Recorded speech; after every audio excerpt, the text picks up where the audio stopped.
Did mutual assured destruction just end? Since World War II, MAD has prevented all-out war between nuclear powers, but as we've discussed in the past, MAD will one day become obsolete. Did we just reach that moment? If not, then I believe we're getting very close to it. Hey guys, Britt here. Welcome to End Times Bible Prophecy. And as normal, on a Friday, we're going to talk about a number of headlines, both directly and indirectly related to Bible prophecy, but there's one in particular that I want to focus on because I believe that it marks a major policy shift, a major change since World War II in the way that the world is governed. So let's look at this article from Zero Hedge. It's titled, "In Stunning Strategy Reversal, Pentagon will no longer rule out use of nuclear weapons against non-nuclear threat." It says, moments ago, as part of his closely watched speech, Vladimir Putin appeared to talk down the likelihood of a nuclear attack in Ukraine.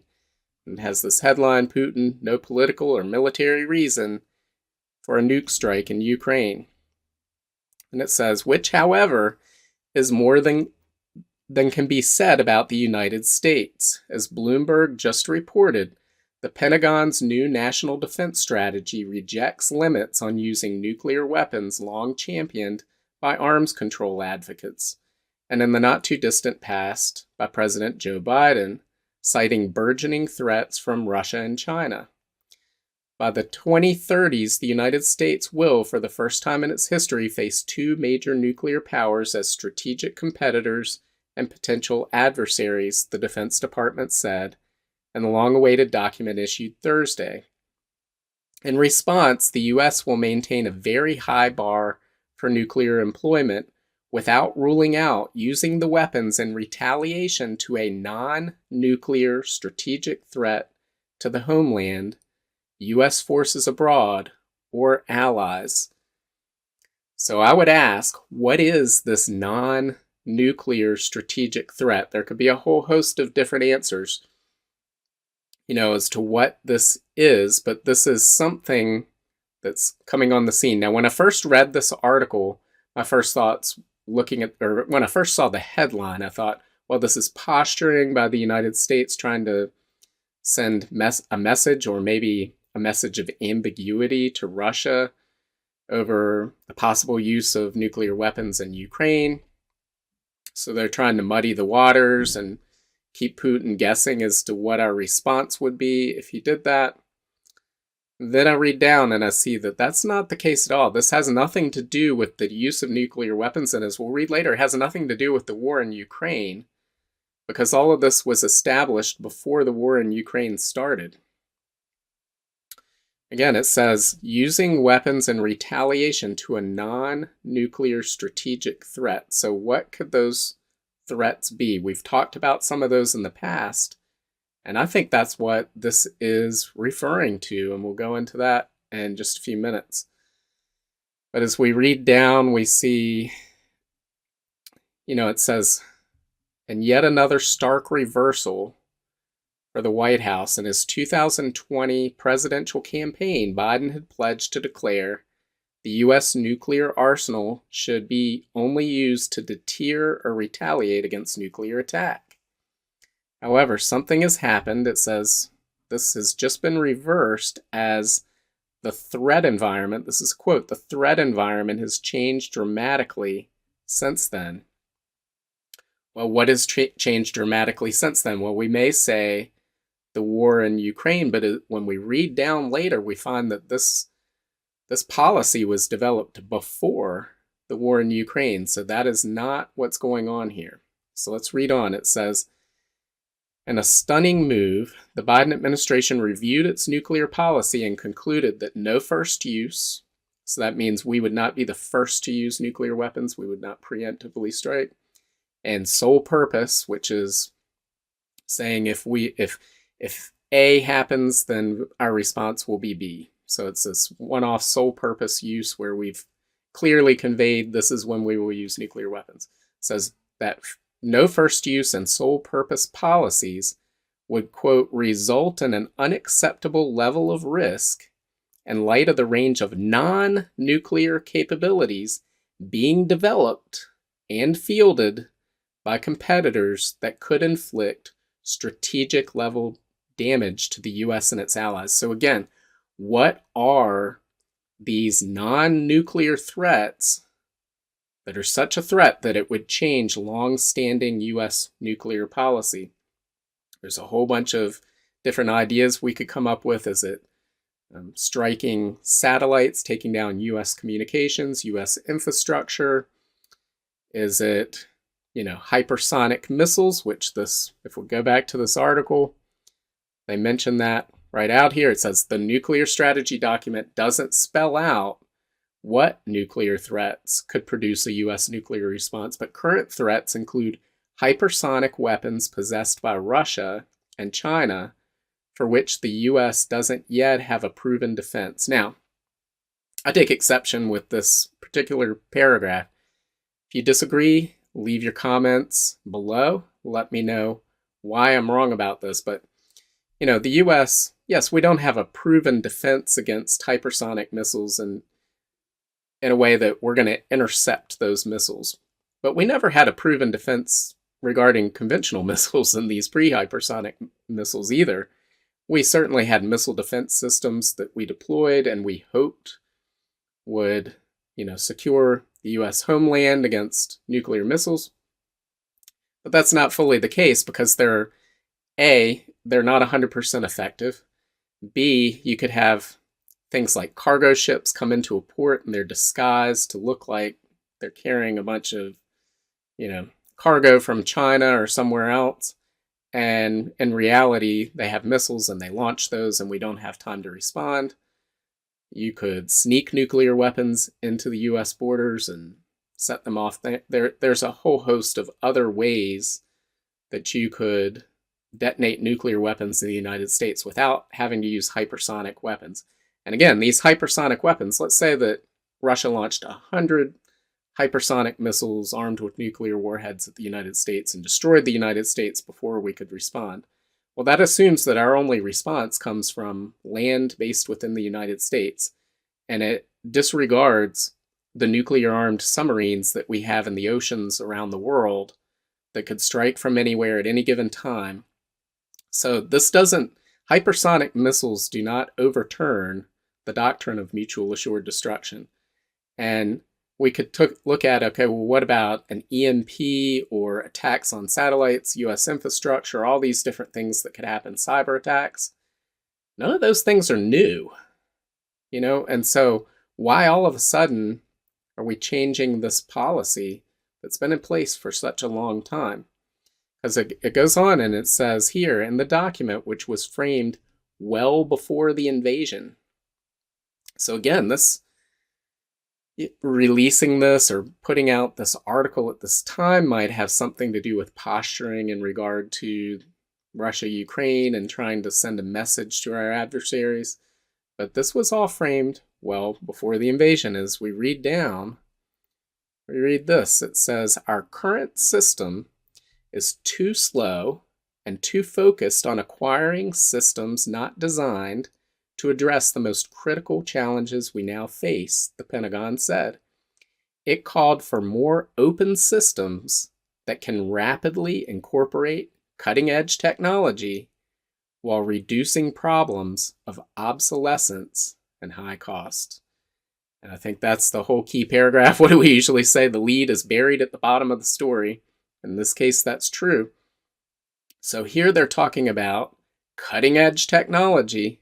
We need to rapidly incorporate that to reduce our problems of obsolescence. And what have we long said? Mutually assured destruction will not always rule the day. It will become obsolete in the same way that soldiers mounted on horses became obsolete. In the same way that, single-engine airplanes became obsolete. In the same way that past weapons on the battlefield became obsolete, the nuclear weapons of the post-World War II era will become obsolete. The weapons systems, even though they've modified those things, even though they've moved from land-based to submarine-based, they will all become obsolete. Why? We've talked in the past about the development of new technologies, specifically quantum computing, artificial intelligence, and molecular manufacturing, that would give a first mover country or nation the ability to create a force that is capable of shutting down and disabling a country's nuclear response. And so, some of those types of systems might include swarm technology.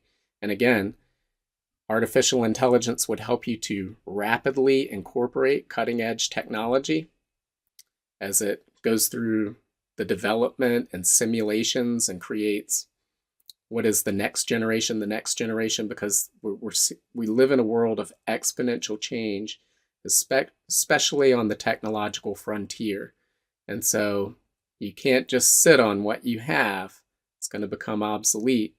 And never before has that been more true than right now. And I think what this ultimately is telling us is they're trying to send a message, yes. They're trying to posture, yes, not in regard to nuclear weapon use from Russia and the war in Ukraine, but in regard to other nations and their development of these post-mutually assured destruction technologies, and saying, we're going to use nuclear weapons. And again, eventually they will become obsolete. But we've talked in the past where there's a scenario where the nation that has the first mover advantage in these technologies may go out to have to conquer the world in order to prevent multiple nations from engaging in an arms race once these technologies come to maturation. And so they may take a chance that we're going to strike now. We think we can disable the nuclear capabilities of all these other nations. But they may turn out to be wrong, because all it takes is you miss one sub. That's a lot of nuclear warheads on Russian and United States submarines. Could take out a lot of targets.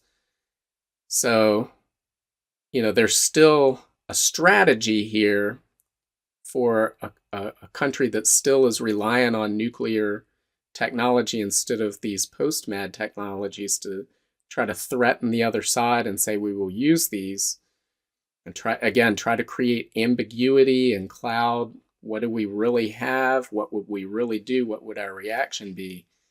But I don't think this has anything to do with the war in Ukraine or conventional nuclear weapons or conventional even weapons of mass destruction, EMP or anything like that. I think this has to do with the development of these cutting-edge technologies, making the nuclear arsenal of the United States obsolete. I mean, that's essentially what it says right here. So are we on the verge of that? I don't know that we are, but we may very well be, because we're not going to know that we're on the verge of that. I believe the first instance that a normal average person is going to find out that these technologies have been developed to overturn mutual assured destruction, the first notification they're going to get of that is the nation that develops them going out to conquer the entire globe.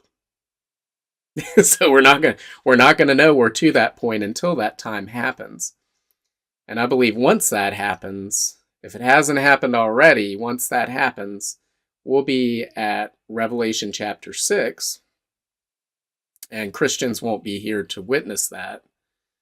But I think we're rapidly approaching that time. So again, Revelation 6 could be fulfilled in a number of different ways. The Bible says what it says.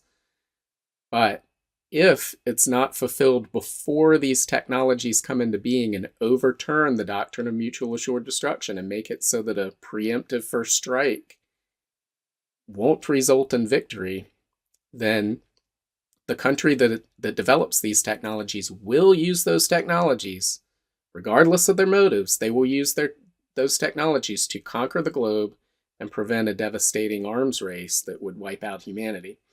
And so, is this a glimpse into the Pentagon seeing that future and changing its policies now? Very well may be. I mean, maybe I'm reading too much into this. Again, leave your comments below. Let me know what you think. But I don't see any conventional weapons systems that should be responsible for changing these policies right now. And here it's talking about rapidly incorporating cutting-edge technology to reduce obsolescence. To me, that points to what we've been talking about for years, is that mutual assured destruction will one day come to an end. And when that happens, we're going to have global war, and there will be a single victor in that global war. It won't destroy humanity because new technologies will be deployed in that war that disable most, if not all, of the nuclear weapons in the world and allow the victor in that war to conquer the earth. So we will see. So on to the next story. This is from TechSpot. It says the Internet Archive is struggling to preserve the web thanks to walled gardens and pay sites. The Wayback Machine contains more than 700 billion web pages and is approaching 100 petabytes. It's been more than 26 years since the Internet Archive set about preserving all sorts of digital material, including software, games, movies, images, and of course web pages. The Wayback Machine is the mechanism that handles the ever-increasing task of collecting and collating snapshots of the Internet, and has come a long way since the mid-1990s. Think of the Wayback Machine as a virtual time machine. With it, you can travel back into the past and view how websites looked at regular intervals throughout history. This can be immensely useful when performing research or fact-checking, and equally as amusing when chronicling how web design has evolved over the years. Forgive my voice, it's giving out, guys. But I want to focus back on that one again. It says fact-checking. So think about that. You have all this archive of the Internet. It's very valuable for fact-checking history and what happened. It says today the Wayback Machine contains more than 700 billion web pages in its database and is approaching 100 petabytes. Unfortunately, the nonprofit's work is not getting any easier, as paywalls and other walled gardens like Facebook are making it increasingly difficult to capture. Will we have a neatly preserved record of today's social media activity 20 years from now? And the rest of this article goes on to describe a number of lawsuits that the company is engaged in with, or this nonprofit is engaged in with publishers over copyright violations. And these pose an existential threat to Internet Archive and the Wayback Machine. So if they're successful, or if fighting those lawsuits bankrupts Internet Archive, we may lose all of that data, all of that Internet history. And it just makes me think of this quote from 1984 by George Orwell. It says, "Everything faded into mist. The past was erased. The erasure was forgotten. And the lie became truth." If they can change the past, if they can change our knowledge of what happened, our ability to fact check, then they can create an alternative history and an alternative narrative going forward. They can blur the lines between reality and truth, what you see in the world around you. And when I read this, I thought about an article I read several years ago about a major newspaper that went back into its archive dating back decades, and they edited certain articles, quotes by politicians and famous people, to say different things other than what they said, because the things they said at the time were fine. But in today's woke culture, they would be considered politically incorrect. They might even kill their careers. So they went back and they changed those articles. They changed history. And so I went to find that article to pull it up today. And you know what? I couldn't find it. It wasn't on the internet anywhere that I could find.